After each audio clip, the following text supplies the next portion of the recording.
오늘 말씀은 로마서 강의 세 번째 시간입니다. 그런데 제가 저번 시간까지 그 설교를 하다 보니까 40분이 지났는데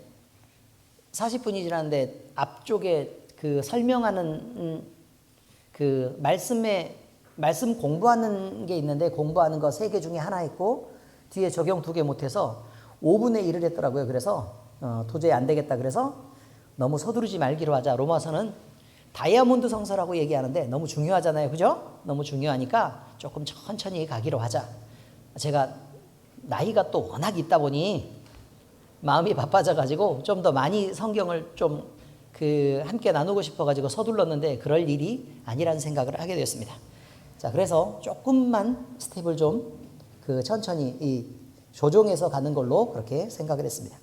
자, 어쨌든 오늘 말씀은 이렇습니다. 사도 바울이 회심 이후에요, 자기의 온 생애를 바쳐 예수님께 헌신합니다. 그런데 그 헌신은 자기 자신을 위해서 교회를 더 크게 해가지고 뭘 하겠다, 아니면 내가 교회 안에서 중요한 지도자로 인정받겠다는 것이 아니라 이방인의 사도로 부르심을 받아서 그는 이방 전도에 힘을 썼습니다. 그러니까 첫 번째 제1차 선교 여행이 있는데 그것은 소아시아 지역을 돌았던 작은 원을 그리고 있었던 지역입니다. 터키 지역의 소아시아 지역을 돌았었는데, 근데 그 첫 번째 여행은 사도 바울이 주도했던 여행이 아닙니다. 사도 바울이 주도했던 여행이 아니고 누가 주도했죠? 그렇습니다. 바나바가 가자고 얘기를 했고 사도 바울은 동행하는 형식으로 처음에는 출발했습니다. 그래서 처음 연습이 잘 되었겠죠. 하다 보니까 이제 두 번째 여행을 하게 됐는데 이제 어디까지 가게 되냐면 유럽까지 가게 돼서 아테네까지 가서 전도를 하게 되는 일이 벌어지게 됐습니다. 자, 그리고 바로 돌아온 지 몇 달, 두 번째 여행이 다 끝나고 나서 돌아온 지 몇 달이 되지 않아서 금방 다시 준비해서 제3차 선교 여행을 마치고 예루살렘으로 돌아가려고 지금 하고 있는 중입니다. 자, 그런데 이렇게 어려운 선교 여행을 쭉 이렇게 하면서도요, 자신이 하나님께 받은 사명들을 잘 감당해내려고 애썼고, 그리고 시간을 이렇게 열심히 지내다 보니까 전도도 하고 또 사람들을 치유도 하고 또 복음도 가르치기도 하고 이렇게 하다 보니까 나이가 이제 다 들어버린 거예요. 그래서 늙은 사도 바울이 된 것입니다. 그래서 이제는 내가 여기서 멈추면 안 되겠다. 어디까지 가야겠다? 내가 로마로 가야겠다. 로마로 가서 이 큰 제국의 수도에서 많은 민족들이 한꺼번에 모일 텐데 내가 여기서 전도를 하면 많은 사람들이 이 복음을 듣고 각자 자기의 동네로 가서 다시 전도를 할 거 아니냐라는 꿈을 꾸게 되어서 그곳으로 가려고 했습니다. 그런데 사실 형제들이 반대를 했죠. 기도를 하다가 보니까 가면은 죽습니다. 이제 이렇게 된 거예요. 그래서 사도 바울에게 거기 가지 말아 주시기를 이렇게 부탁을 합니다. 그런데 사도 바울은 내 목숨 돌아보지 않겠다. 나는 예수 그리스도만 전할 수 있다면 그곳에 가서 나는 반드시 전하겠다라는 각오로 예루살렘으로 다시 들어가려고 합니다. 그 전에 로마 교회에게 편지를 보내서 나는 거기 갈 거니까 이러이러한 내용으로 복음은 이렇게 정리가 될 수 있으니까 복음의 핵심은 이거다라고 편지한 게 바로 로마서다라고 여러분께 말씀드렸습니다. 자, 오늘 말씀은요, 바울이 편지를 시작하면서 인사하는 겁니다. 인사. 오늘 그 말씀의 뒤편에 보니까 하나님 우리 아버지와 주 예수 그리스도로부터 은혜와 평강이 있기를 원하노라. 그러니까 요 말은 이제 우리 편으로 생각하면 사람들이 얘기하면 안녕하세요, 반갑습니다 라는 의미인데 워낙 마음속에 예수 그리스도가 가득하다 보니, 성령이 충만하다 보니 입만 열면 예수여서 이렇게 나오는 거죠. 하나님 우리 아버지와 주 예수 그리스도로부터 은혜와 평강이 있기를 원하노라. 우리의 인사도 늘 이렇게 되기를 바랍니다. 네, 그렇습니다. 말씀 내용은 이겁니다. 그로 말미암아 우리가 은혜와 사도의 직분을 받아 그의 이름을 위하여 모든 이방인 중에서 믿어 순종하게 하라니 너희도 그들 중에서 예수 그리스도의 것으로 부르심을 받은 자니라. 우리가 누구의 것으로 부르심을 받은 자라고요? 예수의 것으로 부르심을 받은 자니라. 그래서 오늘 제목이 그리스도의 것으로 부르심을 받은 자. 정확하게 얘기하면 예수 그리스도의 것으로 부르심을 받은 자라는 게 제목입니다.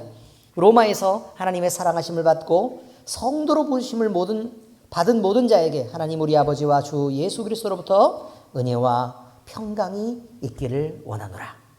여러분에게도 우리 주 예수 그리스도의 이름으로 은혜와 평강이 있기를 바랍니다. 자, 오늘 말씀 설명을 먼저 합니다.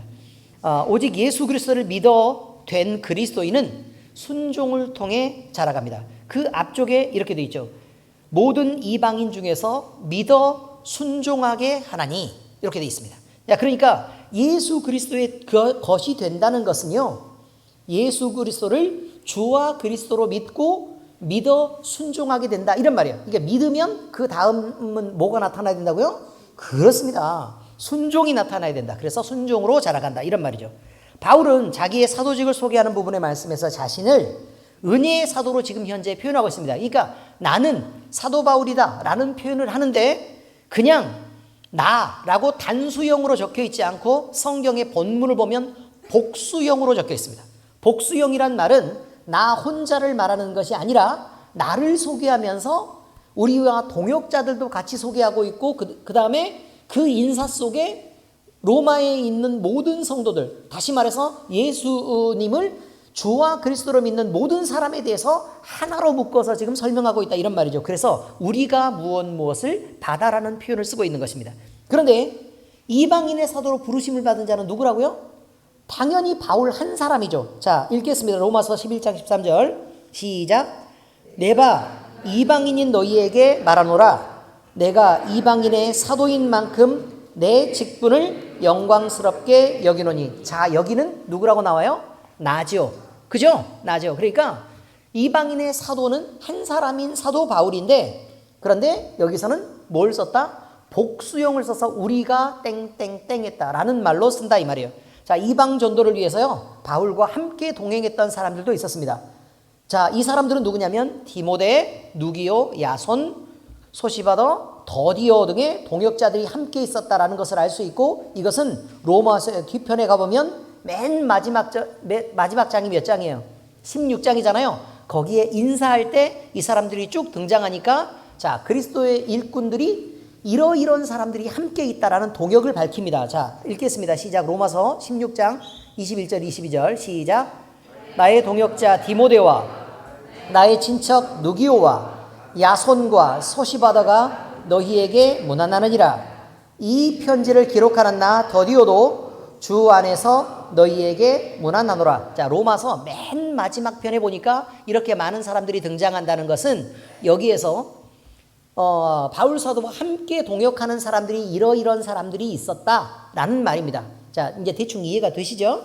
자, 이 글을 받는 로마 교회와 성도들뿐만 아니라 지금 이 말씀을 대하는 우리 모든 그리스도인에게도 함께 통용되는 우리라는 이 말이죠. 이 우리라는 말 속에 특별한 은혜의 섭리가 나타나고, 그 안에서 각자에게 부여된 사명을 통해 우리 모든 사람은 각자의 맞도록, 또 각자의 역할이 있도록 부르심을 입었다는 것을 나타내고 있습니다. 그래서 로마서의 한 중앙에 뭐라고 나와 있느냐? 8장 28절 함께 읽겠습니다. 시작. 우리가 알거니와 하나님을 사랑하는 자 곧 그의 뜻대로 부르심을 입은 자들에게는 모든 것이 합력하여 선을 이루느니라. 한 사람 한 사람에 맡겨진 일이 아니라 우리 모두에게 각자의 역할이 있고, 이 모든 것을 더해야 하나님의 영광을 위해서 함께, 또 그 뜻을 위해서 함께 일할 수 있게 되는 거다라고 지금 가르치고 있는 것입니다. 여러분, 편지에서 바울이 강조하는 부분은요, 그 첫 부분의 가장 큰 강조는 은혜입니다. 은혜란 대상에 따라 그 상당한 값을 지불하고 받는 것이 아니라 그런 말이에요. 또는 내가 노력을 주고 그 노력과 노동의 대가로 받아내는 보상이 아닌 것입니다. 아무것도 받을 자격도 없고 그 받아낼 실력도 없는 자에게 그저 베풀어지는 일방적인 선물들을 은혜라고 얘기하는 것입니다. 그래서요, 그 은혜를 표현을 할 때 하나님이 우리에게 은혜를 주셨다라는 말은 우리가 하나님으로부터 무슨 받을 자격이 있거나 아니면 하나님의 낯을 뵈고 그 낯을 감당하거나 그 사랑을 받아낼 만한 실력이 있어서 그런 것도 아니고, 그 자격이 있어서 그런 것도 아니고, 하나님이 우리에게 사랑을 부어주셨을 때 우리가 그 사랑을 받은 자로서 그 반응이 하나님 앞에 사랑을 드릴 만한 그런 고급한 모습을 가졌기 때문에 그런 게 아니라는 말입니다. 우리가 사랑을 받았지만 우리는 사랑에 대해서 적당하게 반응하지 못하고 있습니다. 우리가 사랑을 받았으면 그에게도 사랑을 드려야 맞잖아요. 그죠? 근데 그를 온전히 사랑하지 못합니다. 하나님은 정직하고 하나님은 선하시며 우리에게 각종 좋은 것을 베풉니다. 그러나 우리는 늘 이기적이고 우리의 삶을 목적하고 또 우리 자신을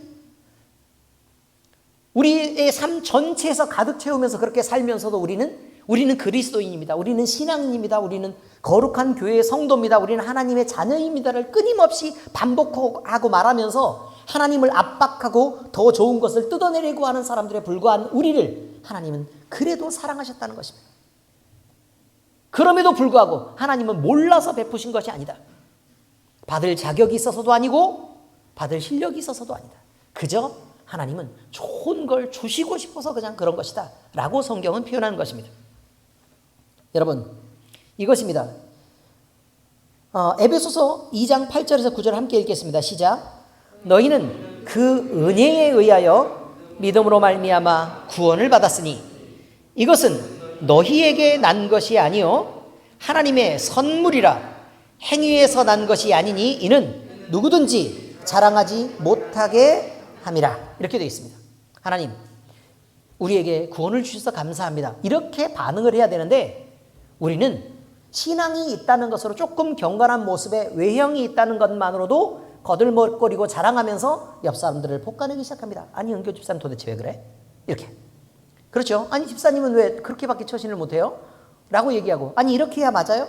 라고 지적질을 하도록 그렇게 만든 것은 아니라는 말입니다.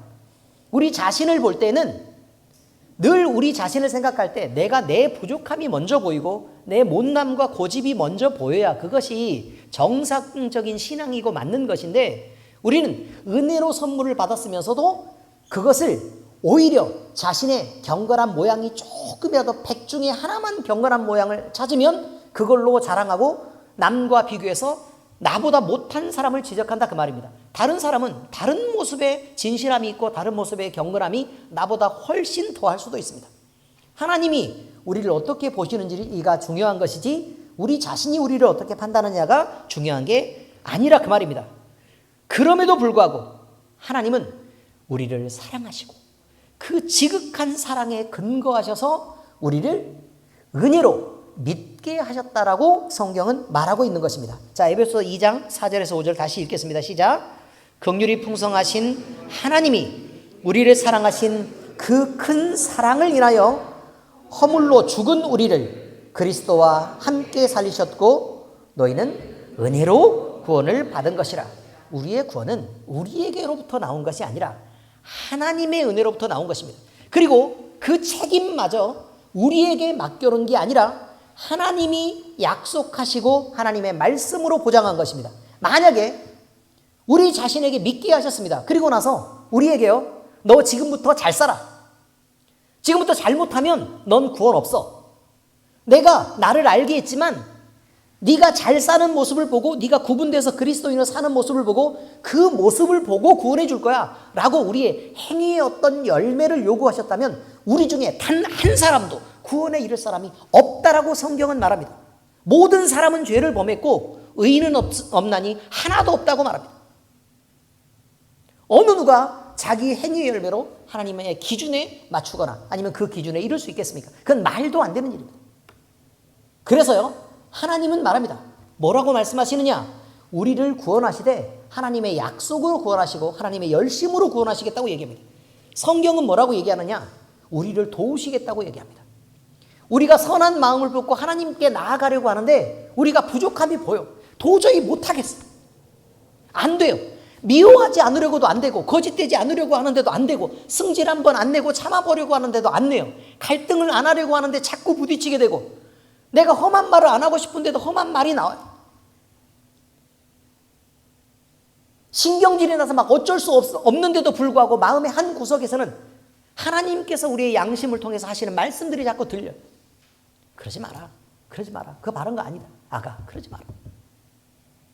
그러면서도 뭐라고 말씀하시느냐? 괜찮다. 그런 줄 알고 내가 너를 구원하지 않았느냐? 내가 너를 사랑한다. 아가, 좀 참자. 라고 말씀하신단 말이에요. 그 큰 사랑을 인하여 우리가 구원을 받았고 좋으신 하나님이 끊임없이 우리를 성령 안에서 약속하시고 인치셨다는 얘기는 너는 내 것이기 때문에 내가 반드시 지켜내겠다. 너는 내 것이기 때문에 반드시 내가 너를 구원하고 말겠다. 나는 약속하고 못 지키는 하나님이 아니다라고 끊임없이 말씀하십니다. 하나님은 절대로 실패할 수 없고 구원은 중간에 무너질 수 없습니다. 그것이 설사 우리의 불신이나 또는 우리의 부족함이 보여서 넘어지거나 아니면 많은 행위들 속에서 우리가 그리스도인다운 모습을 나타내지 못하는 그런 순간이 끊임없이 반복되더라도 하나님은 그 약속의 근거에서 우리가 우리 마음의 신앙을 지켜낼 때 반드시 하나님은 하나님을 찾고 부르는 자에게 은혜를 베푸시고 그 좋으신 하나님을 우리에게 마음껏 주시겠다고 말씀하셨던 것입니다. 그러니 우리는 한 가지 분명한 것은 우리의 믿음의 근거에서 구원이 있다고 생각하는 것 자체가 착각이라는 것부터 아셔야 됩니다. 믿음의 근거는 그보다 더 이전에 베풀어진 하나님의 은혜이고 그 은혜는 그 이전에 하나님께 충만한 사랑이라는 사실을 알아야 합니다. 그래서요, 끊임없이 우리를 보기만 해도 그저 즐겁고 그냥 생각만 해도 즐거운 우리 하나님의 마음이 있었다는 사실을 알아야 됩니다. 그가 너로 인하여 기쁨을 이기지 못하시며 너를 잠잠히 사랑하시며 즐거이 부르며 기뻐하신다는 그 말씀을 우리는 잊지 말아야 된다 이 말입니다. 하나님은 우리 때문에 그 기쁨을 이기지 못하실 만큼 우리를 사랑하십니다. 여러분이 자녀를 키워봐서 알지 않습니까? 얼마나 눈에 넣어도 안 아픈지. 이런 사랑을 받아 그 사랑을 분명히 알고 그의 마음에 나는 사랑받는 자녀구나 라고 그것을 알고 느끼면서 긍정하는 사람들이 있습니다. 이게 대단히 중요합니다. 이것은 단지 감정에 의한 것이 아니고 인격적인 반응으로 따라와야 되는 것인데 이것은 이 마음에 긍정하는 자들은 하나님을 인격적으로 자기의 주와 그리스도로 받아들이게 되고 이 좋으신 하나님의 것이 된 것이 나는 행복하다라는 마음을 갖게 된다는 것입니다. 자, 사도행전 2장 36절입니다. 시작. 그런즉 이스라엘 온 집은 확실히 알지니 너희가 십자가에 못 박은 이 예수를 하나님이 주와 그리스도가 되게 하셨느니라 하니라. 우리에게 하나님이 우리 자신은 그러니까 이 사람들에 대한 얘기만 아닙니다. 그 당시에 예수 그리스도를 십자가에 못 박을 때에 함께 관망하고 또 그 자리에 동조했던 사람들도 있을 것이고 심지어 어떤 병사는 예수 그리스도의 손에 또는 발에 십자가에다가 못을 박았던 사람도 분명히 있을 것입니다. 그러나 그들이 구원받지 않았다고 말할 수는 없습니다. 왜냐하면 모든 사람에게 미치는 하나님의 은혜이기 때문에 그렇습니다. 영화 어디 보니까 못 박다가 막 피가 이렇게 튀었는데 멀었던 눈이 보이고 그런 장면도 있잖아요. 그거는 어떤 상징적이고 은유적인 표현이겠지만 어쨌든 모든 사람에게 그를 십자가에 못 박은 당사자에게도 미치는 하나님의 은혜다. 그 큰 은혜가 얼마나 벅차고 얼마나 만족스러운 일이냐라는 것에 대한 얘기가 있습니다. 여러분, 우리는요 날마다 예수 그리스도를 십자가에 못 박는 자들입니다. 우리는 예수 그리스도의 몸을 찢고 늘 예수 그리스도의 피를 흘리는 자들입니다. 그럼에도 불구하고 하나님께서는 보세요. 너희가 십자가에 못 박은 이 예수를 하나님이 너희에게 주와 그리스도가 되게 하셨다. 너희의 주가 되게 하셨고 너희의 구원자가 되게 하셨다. 너희는 예수 그리스도를 십자가에 못 박았지만 하나님은 이렇게 하셨다라고 얘기하고 있습니다. 이게 분명히 성경이 밝히는 내용입니다. 우리는 하나님의 아들이시며 우리의 구원자 되신 예수님을 그리스도로 영접할 때 하나님의 구원 계획을 실제로 알고 마음에 받아들이는 것입니다. 예수 그리스도라는 하나님이 인정하시는 가장 소중한 가치가 있습니다. 하나님이 인정하시는 것은 이 세상의 모든 물질이 아닙니다. 그저 예수입니다. 근데 그 소중한 가치를 우리 마음에서도 동일하게 예수 그리스도가 가장 귀하죠 라고 하나님과 같은 마음을 품어드리는 것입니다. 또 하나님을 믿는다는 건 하나님을 내 마음속에 받아들여서 나는 하나님을 믿습니다. 그리고 내가 주의 것입니다 라고 고백하는 것입니다. 예수를 믿는 건 그런 것입니다. 자, 마태복음 10장 40절을 함께 읽겠습니다. 시작. 너희를 영접하는 자는 나를 영접하는 것이요 나를 영접하는 자는 나를 보내신 이를 영접하는 것이니라. 우리가 그리스도인이 된다는 것은 우리 자신이 우리 자신으로 사는 것이 아니라 예수로 사는 것을 말합니다. 예수와 하나 된 것을 말합니다. 그러므로 우리에게 잘하면 예수님께 잘하는 것이 되죠. 여러분들이 목사님한테 하는 그 모습들을 보고 제가 여러 가지로 감동을 느낍니다. 너무 지나치게 잘해서 부담스러울 정도로 잘합니다. 근데 이렇게까지 사랑받을 자격이 있나? 그런데 제가 아무 말도 못하고 있는 것은 여러분들이 그냥 사람에게 잘하고 싶어서 잘하는 게 아니라 주님께 마음을 드리고 주님을 향한 열심들을 하나님과 함께 저에게도 잘하는 것이라고 믿고 그들에게 축복이 있기를 바라는 마음에서 제가 거부하지 못하고 있는 것뿐입니다. 근데 한 가지 부탁이 있다면 너무들 하지 마시기를 바랍니다. 저도 다이어트를 해야 됩니다. 아시겠죠? 네, 그렇습니다. 자, 어쨌든 목사님뿐만 아닙니다. 여러분도 마찬가지입니다. 여러분에게 잘하는 사람을 하나님은 그들에게 복되게 하십니다. 왜냐하면 여러분이 남이 아니고 하나님의 자녀이기 때문에 그렇습니다. 내 새끼에게 잘하는 사람에게 여러분도 무조건 잘할 수밖에 없습니다. 그렇지 않습니까? 뿐만 아닙니다. 예수님께 잘하면 하나님께 잘하는 거라고 얘기합니다. 나를 영접하는 자는 나를 보내시니, 다시 말해서 내 아버지 하나님을 영접하는 것이다. 이렇게 표현합니다. 그러므로 우리가 우리 마음속에 예수님을 주와 그리스도로 받아들이는 것은 하나님을 받는 것이고 성령 하나님을 받는 것이고 또 우리가 하나님의 것으로 온전히 구분되는 것을 의미한다라는 것입니다. 그러므로 하나님을 영접하여 믿고 그리스도인이 된 사람은 이전의 나를 버리고 새로운 삶을 사는 인격이 되어야 됩니다. 여전한 이승숙으로 살거나 여전한 최평강으로 살거나, 아니 최평강은 날 때부터 예수님 믿었는데 뭐 어쨌든 표현을 아시죠? 그렇습니다. 그렇게 사는 것이 아니다. 내 이름으로 사는 것이 아닙니다. 어쨌든 이것이 저희는 뭐 그 가톨릭이 신앙 안에서 성경을 자꾸 왜곡하고 바르지 않다는 건 알지만 제가 그 중에서 한 가지 마음의 의미적으로는 되게 중요하게 제가 받아들이는 것이 있어요. 그러니까 그것은 인정할 만하다라고 얘기하는 부분에서 뭐 이렇게 하는 거죠. 성호를 이렇게 그리는 거, 성부와 성자와 성령의 이름으로 라고 표현하는 그것은 우리가 이런 형식적인 표현을 안 해도 우리 마음속에 성부와 성자와 성령의 이름으로 구분된 나를, 또는 기도할 때도 성부와 성자와 성령의 이름으로 드리는 나에 대해서 좀 생각은 해야겠다라는 생각을 하게 됩니다. 무슨 말인지 아시죠? 그건 대단히 중요한 일이니까요. 그리고 또 한 가지 있어요. 세례를 받고 나서 새 이름을 부여합니다. 세례명. 이승 집사님 모니카? 모니카는 뭐 빵 아닙니까? 모니카 빵이죠. 모나카예요? 성질 낼 일은 아니죠.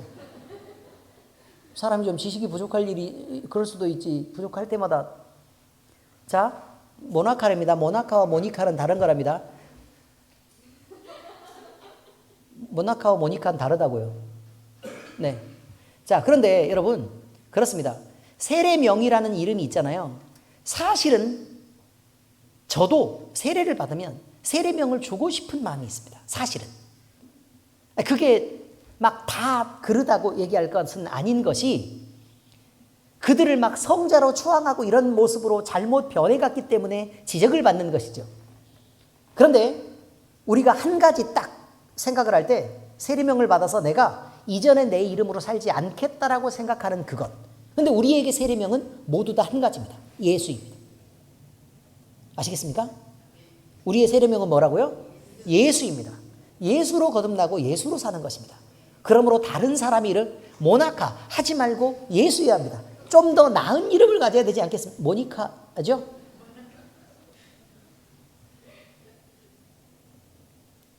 그냥 그렇습니다. 제가 말하는 부분에 대한 오해가 없으시길 바랍니다. 네, 어쨌든 우리의 세례명은 뭐라고요? 예수입니다. 그 예수라는 이름으로 사시기를 부탁드립니다. 자, 여러분, 새로운 인격으로 사는 것, 내가 예수의 인격으로 살아가는 것은 대단히 중요합니다. 자, 요한복음 3장 3절 5절에서 7절까지 함께 읽겠습니다. 시작. 예수께서 대답하여 이르시되 진실로 진실로 내게 이르노니 사람이 거듭나지 아니하면 하나님의 나라를 볼 수 없느니라. 예수께서 대답하시되 진실로 진실로 내게 이르노니 사람이 물과 성령으로 나지 아니하면 하나님의 나라에 들어갈 수 없느니라. 육으로 난 것은 육이요 영으로 난 것은 영이니 내가 내게 거듭나야 하겠다 하는 말을 놀랍게 여기지 말라. 자, 이렇습니다. 결국 거듭나야 됩니다. 그래야 하나님의 나라를 보고 그래야 구원을 받는다고 얘기하고 있습니다. 결국은 육신으로 살고 육신을 목적해서 사는 사람들은 자기가 기뻐하는 대로 그냥 육신으로 이 세상을 살면 되는 것입니다. 그러나 하나님을 기뻐하고 영으로 사는 사람들은 그 영혼의 구원을 받는 것입니다. 예수님과 함께 자신을 십자가에 못 박은 자들은 예수님을 믿기 전에 자기가 어떤 모습으로 살았고 어떤 소욕을 갖고 있었고 무엇을 중요하게 생각했고 어떤 사람들과 관계를 유지하고 어떤 문화를 즐기고 했던 것이 분명히 있었을 것입니다. 그런데 그 육신으로 살던 나를 죽이는 것입니다. 그 후에 예수님과 함께 다시 살아난 자들은 새로 태어나 예수님과 함께 하나님을 영화롭게 하는 영적인 삶을 새롭게 살아내는 것입니다. 이것이 그리스도의 거듭남입니다. 이 거듭남에 대해서 로마서의 사도 바울이 밝히고 있는 바는 이렇습니다. 자, 로마서 6장 6절에서 9절까지 시작. 우리가 알거니와 우리의 옛사람이 예수와 함께 십자가에 못 박힌 것은 죄의 몸이 죽어 다시는 우리가 죄에게 종노릇하지 아니하려 함이니 이는 죽은 자가 죄에서 벗어나 의롭다 심을 얻었음이라. 만일 우리가 그리스도와 함께 죽었으면 또한 그와 함께 살 줄을 믿노니 이는 그리스도께서 죽은 자 가운데서 살아나셨음에 다시 죽지 아니하시고 사망이 다시 그를 주장하지 못할 줄을 알미로다. 여러분, 이렇게 우리는 예수 그리스도와 함께 연합한 자가 되어서 십자가에 우리를 죽이는 자들입니다. 이것이 중요합니다. 우리의 육신을 예수님이 자기의 인간의 육신을 입고 오셨을 때 자기 육신을 십자가에 못 박아서 죽이신 것처럼 우리 역시 같은 십자가를 메고 자기 십자가를 지고 우리 자신을, 우리 육신을 또는 육신의 소욕을 가진 이 모든 것들을 다 십자가에 못 박아야 합니다. 그리고 죽여야 합니다. 그래서 그 안에서 생명이라고 생각하는, 육신의 생명이라고 생각하는 그 피와 물을 다 쏟아내야 됩니다. 그리고 완전히 죽어야 됩니다. 그리고 무덤에 장사 지내야 됩니다. 그리고 나서야 예수 그리스도의 새 생명을 받아 우리가 다시 부활하고 그 생명으로 다시 우리가 다른 목적과 다른 삶을 살아내는 것이라 이 말이에요. 그런데도 여전히 살았는데 예전의 목숨을 그대로 유지하고 예전의 소욕을 그대로 갖고 있다면 그것은 우리가 죽을 둥 살 둥 하다가 살아난 것이지 죽었다가 산 것은 아닙니다. 구사일생한 것입니다. 무슨 말인지 아시겠습니까? 구사일생으로 살라고 성경은 얘기하지 않고 어떻게 하라고요? 완전히 죽어야 한다. 그리고 다시 살아야 된다고 얘기하는 것입니다. 이를 위해서요, 여러분, 이렇게 새롭게 살아난 사람들, 새로운 삶, 영적인 삶을 살기를 원하는 그리스도인들을 위해 하나님은 그들에게 성령을 주셨고 그의 기쁘신 뜻을 알게 하셨고 새로운 대상을 위해 새로운 목적을 품고 새로운 기쁨과 행복을 누리며 새 찬양을 부르며 살게 하셨습니다. 자, 그래서 고린도후서에 이렇게 고백합니다. 그들에 대해서 시작. 그런즉 누구든지 그리스도 안에 있으면 새로운 피조물이라. 이전 것은 지나갔으니 보라 새 것이 되었도다. 누가 봐도 우리는 뭐 해야 돼요? 새 것이어야 되죠. 누가 봐도 헌 것이면 되겠습니까?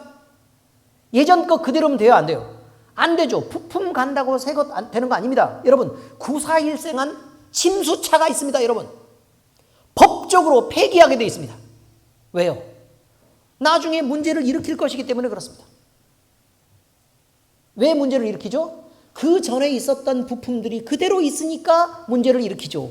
그렇지 않겠습니까? 침수차는 타면 돼요, 안 돼요? 타는 것까지는 돼요. 운전하면 안 돼요. 아시겠죠? 그걸로 가면 안 된다 이 말이에요. 그걸로 운행을 하면 안 되죠. 여러분 그렇게 살면 안 된다는 거예요. 그렇게 살면 안 된다. 자, 그렇습니다. 그러므로 그리스도인은 하나님의 뜻을 함께 기뻐하고 순종을 드리면서 주님께 영광되는 삶을 살기를 원할 수밖에 없습니다. 왜냐하면 우리 안에 오신 성령 하나님의 소욕이 하나님께 영광을 돌리도록 그쪽으로만 꿈을 꾸고 그쪽만 기뻐하고 그쪽만 사랑하게끔 돼 있기 때문에 그렇습니다. 그러니 성령을 마음에 품고 있고 육신을 떠난 자들은, 육신을 떠났다고 얘기해서 육신 다 버리라는 얘기 아닙니다. 오해가 없기를 바랍니다. 자, 육신의 소욕을 일단 포기한 자들은 일단 하나님이 기뻐하시는 것을 같이 기뻐할 수밖에 없고 하나님이 뜻하시는 계획을 따라 사는 것을 내가 더 만족스러워할 수밖에 없고 하나님의 뜻에 순종해서 가는 그 일이 내게 즐거움이 되고 만약에 하나님의 뜻에 어긋나서 내가 살고 있다면 내가 받고 고쳐지는 것마저도 은혜고 행복이라는 사실을 알 수 있게 된다 이 말입니다. 오늘 조민근 집사님의 기도를 들으셨습니까? 우리가 잘못 살면 혼내달라고 얘기하는 그 말을 지금 무슨 뜻인지 알고 하는 얘기인지 모르겠어요. 지금 뭔 말인지 알면 조금 조심스럽게 표현했을 텐데 그 기도 들으면서 허영애 집사는 어땠어요? 너무 용기 있지 않았나 싶지요? 여러분 우리가 하나님의 뜻대로 살지 않으면 우리를 혼내주시고 라고 얘기할 때 어떤 방식으로 어떻게 혼낼지 알아서 그렇게 와 나보다 대단하다 라는 생각을 하게 됐습니다. 훌륭합니다. 박수 한번 쳐요. 그렇게라도 자기 자신을 하나님 앞에 드러내놓고 그런 낭떠러지의 끝에 세워서라도 나는 반드시 주께로 돌아가겠다는 그 결단이 있는 것이 중요하단 말입니다. 그래서 보배고 사랑스러운 귀염둥이라고 부르지 않습니까?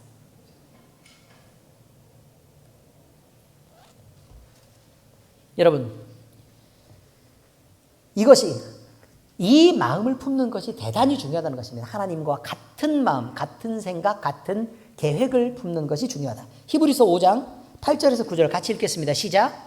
그가 아들이시면서도 받으신 고난으로 순종함을 배워서 온전하게 되셨은즉 자기에게 순종하는 모든 자에게 영원한 구원의 근원이 되셨다 라고 말합니다. 여러분 순종은 뭘로 만들어진다고요? 어려움 당해야 만들어진다고 거기에 적혀 있습니다. 어려움을 당해. 그러면 반대로 설명할까요? 왜 어려움을 당하고 있을까요? 순종하지 않아서입니다. 순종하지 않아서. 그 역도 물을 수 있어야 합니다. 그래서 우리 자신을 고쳐내서 하나님의 뜻에 순종하면 그저 거스름이 없이 부딪힙니다. 제가 너무 시골 사람 같아가지고 이런 말 하기에는 좀 그렇긴 한데 송아지 팔딱팔딱 뛰는 송아지에 콧뚜레를 끼웁니다.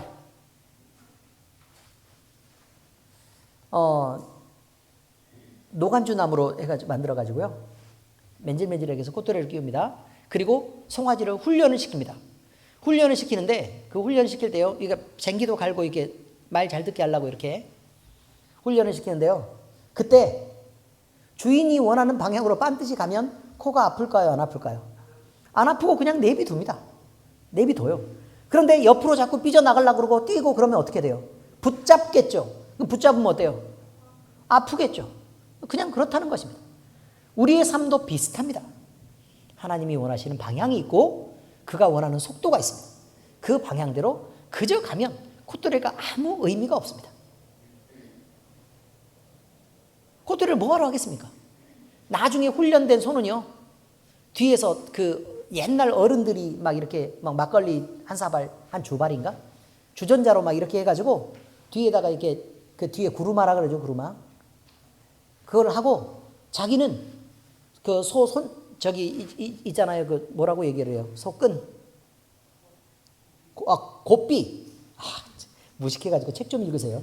자, 소 곱비를 갖다가 잡고 가지도 않습니다. 소 등에다가 이렇게 말아가지고 이렇게 얹어놓고 자기는 뒤에서 논에서부터 쭉 올 때 뒤에서 이게 막걸리 사발에다가 마셔가지고 건하게 취해서 누워 있어요. 그죠, 장로님? 장로님은 산 사람이라 잘 모르시나? 알죠? 산이지만 길은 있었던 거죠. 자, 아무튼 그런 거예요. 그러면 소가요 어디까지 오냐? 집 마당까지 쏙 들어와서 그냥 서 있습니다. 그럼 소가 한 5분에서 10분 정도 서 있으면 뒤에서 술 마시던 주인이 일어나가지고 집에 다 왔네? 그래 소 풀어서 대충 묶어놓고 들어가서 잡니다. 그죠? 아니지요. 소죽수죠.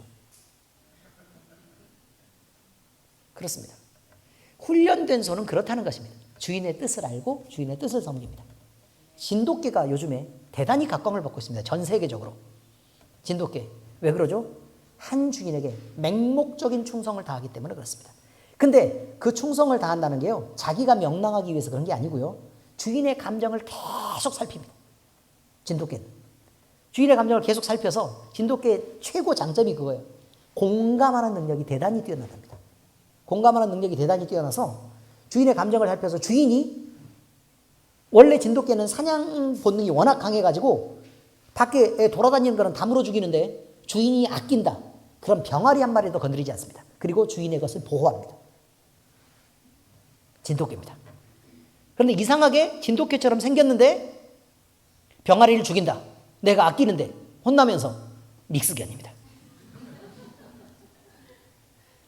아시겠죠? 지나다니면서 뭘 먹는지를 보면 알 수 있습니다. 그냥 그렇습니다. 여러분, 우리도 순종하는 자들이 되어야 된다는 것입니다.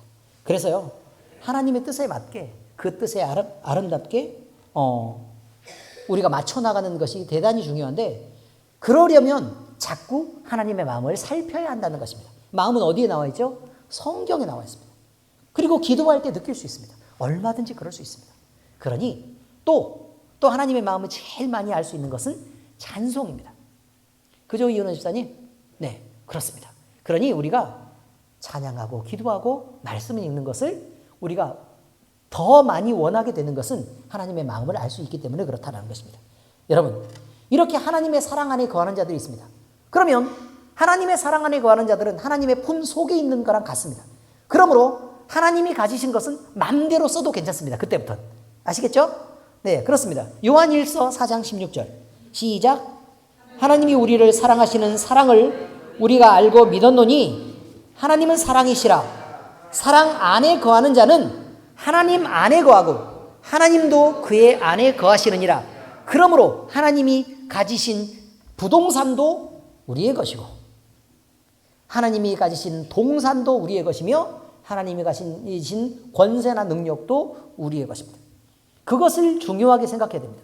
그러니 이 모든 것을 우리는 뭐라고 표현하느냐? 예수 그리스도가 하나님의 상속자인데 그와 함께한 우리도 하나님으로부터 상속자라고 표현하고 있습니다. 이게 대단히 중요합니다. 많이 읽어보셨죠?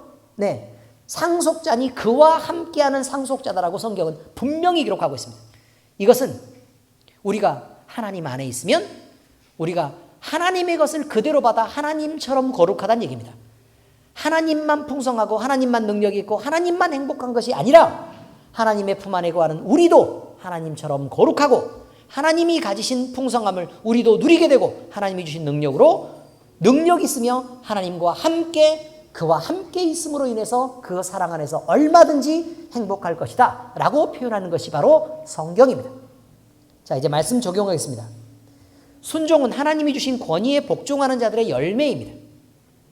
여러분, 하나님은 사무엘 선지자를 통해 하신 말씀으로 사울 왕에게 그렇게 얘기했습니다. 사울 왕이 어떤 일이 있었느냐? 전쟁을 시작하려고 해요. 그런데 전쟁을 시작하려고 하는데 사무엘이 오기를 기다립니다. 그러니까 제사를 드려줘야 되는데 예배를 드려주고 가고 싶은 거예요. 그래야 전쟁에서 이길 것 같거든.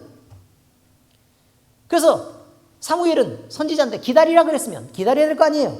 그죠? 근데 기다리지 않고 너무 늦게 오니까 사울이 지 혼자 그럼 내가 할래. 그래서 혼자 제사를 드려버립니다. 그리고 나중에 사무엘이 도착합니다. 그러니 지금 이 말은 무엇을 표현하고 있는지 여러분 잘 들어야 됩니다. 신앙이라는 것은요, 내 의지대로 행하는 것이 아니라 말씀을 듣고 순종해야 된다는 것입니다. 말씀을 듣고 순종해야 된다. 내 마음대로 한다 이 말 아니에요. 내 생각대로 움직이는 게 아니라 그 말입니다. 원래 머리가 반짝이는 사람들은 자기 생각대로 움직이기가 쉽습니다. 똑똑함이 자기를 망치는 것입니다. 너무 똑똑해지지 않기를 예수 그리스도의 이름으로 축복합니다. 인간적으로 똑똑한 것은 대단히 우월하지는 않습니다. 때로 인간적으로는 제법 멍청해도 신앙 안에 거하는 선택을 하는 게 대단히 중요합니다. 그래서요, 여러분, 우리에게 성경 안에서요, 인간적인 판단을 하지 말라고 자꾸 얘기하고 있습니다. 그래서 순종의 중요성을 우리에게 경각시키고 알리려고 하는 것입니다. 왜냐하면 순종은 상대방의 권위를 인정할 때만 나올 수 있는 것이기 때문에 그렇습니다. 상대의 권위를 인정하지 않는데 어떻게 순종하겠습니까? 말이 안 되죠. 어쩌다가 복종을 해도 마음속에서 울분이 가득하면 그건 순종이라고 말하지는 않는 것입니다. 억지 복종이죠. 자, 여러분, 제사는 권위를 인정하지 않아도 억지로 드릴 수 있습니다. 사울이 했던 것처럼요. 예배도 권위를 인정하지 않아도 얼마든지 하나님의 권위를 인정하지 않아도 내 이익을 위해서 얼마든지 드릴 수 있습니다. 설교도요, 얼마든지 들을 수 있습니다. 목사님의 권위를 인정하지 않고 성경의 권위를 인정하지 않아도 얼마든지 교훈으로 들을 수 있습니다. 내가 그래 좋은 말 있으면 내가 듣고 그 다음에 마음에 안 드는 말 있으면 그냥 버리면 되지, 이렇게 생각하는 게 예배입니까? 아닙니다, 여러분. 좋은 말이 있으면 그냥 흘려들어도 괜찮지만 내게 찔리는 말이 있으면 고쳐내라고 하는 것이 설교고 가르침입니다. 정반대죠. 자, 그런데요, 그 권위에 인정하지 않아도 예배에 참석할 수도 있고 설교도 들을 수 있다는 것입니다. 그런데요, 순종은 권위를 무시하면서 나타낼 수 있는 열매가 아닙니다. 순종은 하나님을 있는 그대로 인정하고 하나님이 부여하신 질서도 있는 그대로 인정하는 것이 신앙 행동의 열매인 순종인 것입니다. 자, 사무엘상 15장 21절에서 23절까지 함께 읽겠습니다. 시작. 사무엘이 이르되 여호와께서 번제와 다른 제사를 그의 목소리를 청종하는 것을 좋아심같이 좋아하시겠나이까? 순종이 제사보다 낫고 듣는 것이 순양의 기름보다 나으니 이를 거역하는 것은 점치는 죄와 같고 완고한 것은 사신 우상에게 절하는 죄와 같음이라.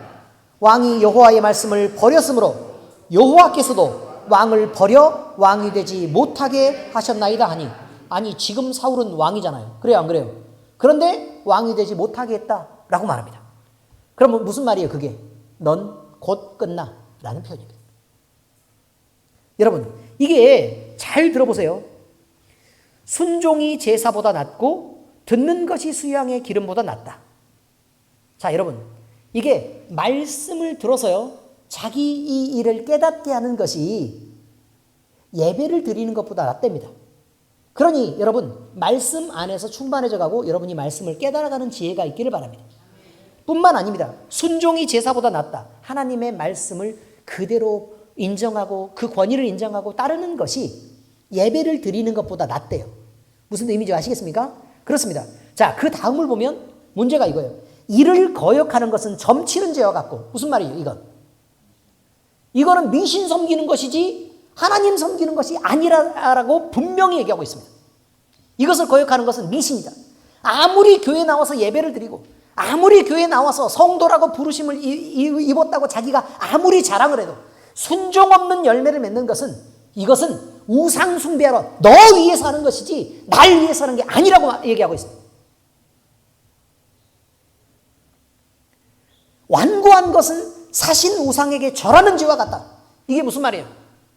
죽은 우상에게 절한다 이 말이에요. 죽은 우상에게. 완고한 것, 고집을 피우고 버티는 것은 죽은 우상에게 절하는 것과 같다. 그러니 미신 섬기는 거랑 똑같은 거 아니냐. 하나님은 무엇을 신앙이라고 인정하고 무엇을 그것 아니라고 인정하는지 여러분 그걸 분명하게 깨달아야 됩니다. 하나님이 이처럼 교회 안에서도요, 질서를 부여하시고 권위를 따라 순종하기를 명령하셨습니다. 왜냐하면 하나님은 거룩한 교회에 화평을 바라시기 때문입니다. 자, 고린도전서 우리 이미 강의를 다 들었기 때문에 알고 있는 내용입니다. 14장 33절 시작. 하나님은 무질서의 하나님이 아니시오 오직 화평의 하나님이시니라. 그럼 질서는 뭐냐 이거죠. 하나님은 먼저 교회의 질서를 부여하시는데 두 가지의 형태로 부여하십니다. 첫 번째는 은사를 따라 질서가 부여됩니다. 은사는 하나님이 주시는 것이기 때문에 당연히 하나님의 질서에 따라 복종해야만 되는 것입니다. 어떤 사람이 교회 안에서요, 어떤 지체의 일을 하고 무슨 일을 하게 될 것인지는 하나님이 정하시는 것입니다. 그런데 사람도요, 욕심 있죠. 나는 이렇게 인정받고 싶어요. 나는 저렇게 인정받고 싶어요. 나는 것이 있고 나는 이 일을 하고 싶어요. 나는 저 일을 하고 싶어요. 라고 얘기할 것입니다. 그런데 자기 욕심이나 아니면 내 생각을 따라서 교회 안에서도 그렇게 자기를 세워가면 안 됩니다. 그저 순종하는 것으로 하나님의 질서를 따라가야 된다, 그런 말이에요. 그래서 하나님이 정하시는 질서, 하나님이 정하시는 계획, 또 하나님이 정하시는 권위를 그대로 따를 줄 아는 것, 이것이 대단히 중요하다는 그 말입니다. 그러므로 은사를 사용하는 데 있어서도 서로 부딪힘이 없어야 하고 서로 도우면서 결과도 하나님께 영광되는 아름다운 열매로 나타나도록 여러분들이 애써야 합니다. 왜냐하면 우리는 주가 아니고 우리는 종이기 때문에 그렇습니다. 또한 교회는 두 번째로 직임과 직책으로 질서가 보여야 됩니다. 말씀을 가르치는 자인 목회자가 먼저 세워지고 말씀을 배우는 자인 평신도들은 하나님께서 그들에게 부여한 권위에 복종하도록 그렇게 만들어져 있습니다. 이것이 질서입니다. 그리고 그 복종으로 인해서 화평이 만들어지는 것입니다. 여러분, 그래서요, 성경에는 그렇죠. 모든 좋은 것을 가르치는 자와 함께하라. 있어요, 없어요? 있죠. 그렇습니다. 이것은 레위 지파가 받는 분기처럼 그들을 존중하고 그들을 장자로 인정해라. 그 권위를 인정해라. 라는 말이 되기도 합니다. 자, 그리고 또 있습니다. 히브리서 13장 17절. 적어놓은 말씀입니다. 시작. 너희를 인도하는 자들에게 순종하고 복종하라. 그들은 너희 영혼을 위하여 경성하기를 자신들이 청산할 자인 것 같이 하느니라. 그들로 하여금 즐거움으로 이것을 하게 하고 근심으로 하게 하지 말라. 그렇지 않으면 너희에게 유익이 없느니라. 이것은 그저 깨달을 사람들이 깨달아야 됩니다. 은교 집사가 입을 꽉 다물고 있는데 똑바로 잘하시기를 부탁드립니다. 여러분, 바로 이것입니다. 여러분들을 위해서 우리 전도사님이 얼마나 열심히 기도하고 제가 또 얼마나 열심히 기도하는 줄 여러분 알아야 됩니다. 근데 전도사님은요, 잘 들어야 됩니다. 이제 겨우 신학 겨우 2년 했을 뿐입니다. 무슨 말인지 아시죠? 물론 간사로 몇 년 있었지만 그럴 뿐입니다. 그런데 이미 하나님의 종으로 가르치는 자로 이미 구분되었습니다. 아시죠? 그러므로 우리 교회에 평신도로서 아무리 높은 직책을 가진 장로라도 그에게 절대로 함부로 해서는 안 됩니다. 무슨 말인지 아시겠습니까? 왜냐하면 그는 주의 종이기 때문에 그렇습니다.